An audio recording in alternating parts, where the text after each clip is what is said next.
You know, there were times when my dad would start yelling and randomly in the middle of the night, sometimes in the middle of the day, and it was very scary. War is often brutal and can have lingering effects for the people escaping, even long after they're away from conflict.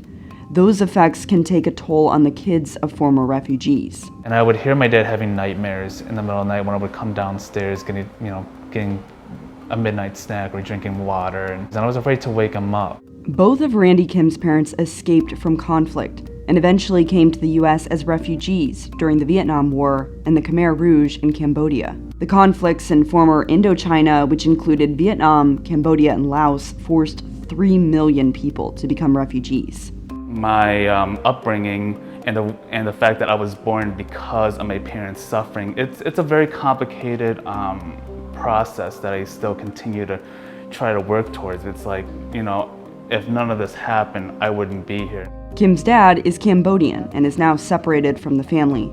His dad lost a parent, was separated from his family, relocated to different countries, and endured the start of the Khmer Rouge. Kim says his dad never talked to a professional about those experiences. It's not uncommon for refugees from some communities to not talk to a professional, because there can be a stigma around seeking therapy. He had no way to process what was going on and the aftermath of it, and I feel like his life was a tragedy in itself. Like, these things are things that he did not cause. These things were out of his own control, and I think that as he got older, it became very difficult in his relationships and dealings with other people, and eventually with my own family.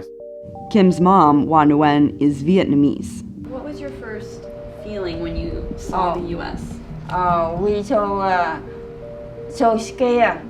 That time when we got to Illinois, we don't speak at all, and then really scared.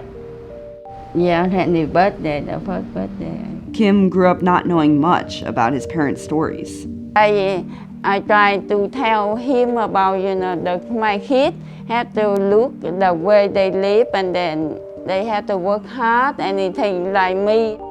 For my mom, it was kind of hard for her to talk about these traumas because their mentality was just to escape and to get away, from that past, because they were endangered. And here we are in the U.S., we're in safe land, we're in safe ground. We don't have to worry about the Viet Cong, or we don't have to worry about the Khmer Rouge getting us. Sometimes the horrors parents witnessed weren't addressed because there were so many other things at the forefront of their minds. Wanted to go back to Vietnam? I don't know. Mm-hmm. And why not? Because I lived in the United States long time, short time. I like comfortable over here better than my country. Right now I come back, I'm nervous and scared.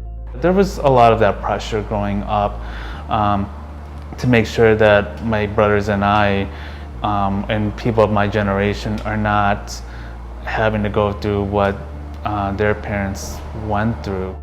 Parents from Syria and other countries seem to share that same wish. They want their kids to get an education and to have a normal life without conflict. It's not over in 3 months or 3 years or 5 years or after citizenship. The refugee journey continues. Amy Dix is a psychologist who works with refugee communities. People talk about the triple trauma paradigm, which is the traumas that happen when they're in their home country during the war or whatever conflict situation they were in. So a lot of people, have witnessed bombings, they've seen family members killed, and then there's the trauma that can happen during the flight. So either during the time that they're leaving their country, getting to a second country, and then the time that they may be living in that second or third country, whether it's sitting in a refugee camp or in an urban setting where they don't have a lot of rights or freedom. And then the same sort of things, they're very vulnerable at that time, really vulnerable to abuses and attacks. And the toll that traumas can take on someone's overall well-being can be substantial. I could probably venture to say most people who've experienced these kinds of levels of trauma have had some thoughts of suicide. A Save the Children report from Syria showed 78% of children surveyed experienced grief and extreme sadness, at least some or all of the time, after living through 6 years of war. Those children cited the continued traumas they saw, like regular bombings, as reasons why they felt that way. And many of the children showed signs of post-traumatic stress disorder, something Dix often sees in her office too. I mean, we see the range, just like in any population, but I think for refugees, the vast majority is a PTSD sort of diagnosis, and there's also a lot of depression. A lot of trauma shows up as depression. A big challenge, though, is helping survivors from communities that don't talk about mental illness understand what it is and that it's normal. It sometimes takes a while for those memories to resurface, or for an emotional issue to sort of come to light.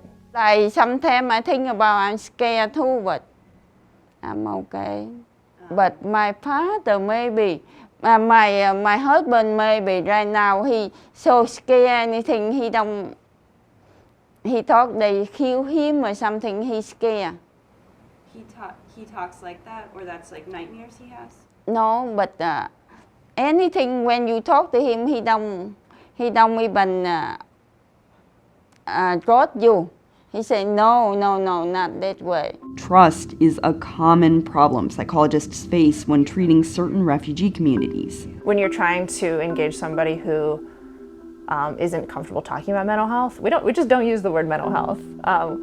We talk about emotional wellness. We explain things. You don't label somebody. I mean, sometimes it's really helpful for people to understand what their diagnosis is, but other times, it's easier just to explain what's going on. And while all of this seems daunting, it's not entirely hopeless. One study suggests that while fathers could pass down psychological disorders to their children, they could also give their children coping mechanisms, like goal-oriented thinking to deal with adversity. I mean, we really believe that people can heal from trauma. Sometimes it's very complex trauma. It's one after another. It's various different things. And sometimes people will come and they want to forget it. They just want it to go away. And that's not going to happen. You're not going to forget it. But our goal is that you can incorporate that as a part of you, as something that happened in your past, as something that is part of who you are but doesn't define who you are. Dick says the process of treating the effects of conflict on refugees coming over to the U.S. is getting better. I have noticed in the refugee resettlement community recently, in the past few years, there has been more collaboration, more attention paid to mental health. I hope someday when they can, come United States, the government can help them a little bit before they go to doctor or some hospital or something. As for Kim, he's been on a healing journey too. Yes, welcome to the museum. He's now on the board of a Cambodian heritage museum, a site he says sparks a healing process within his community. The more that his mental health and the way in our relationship deteriorated, it also made me focus more about this part of history, because it did affect him and eventually affected myself and our family.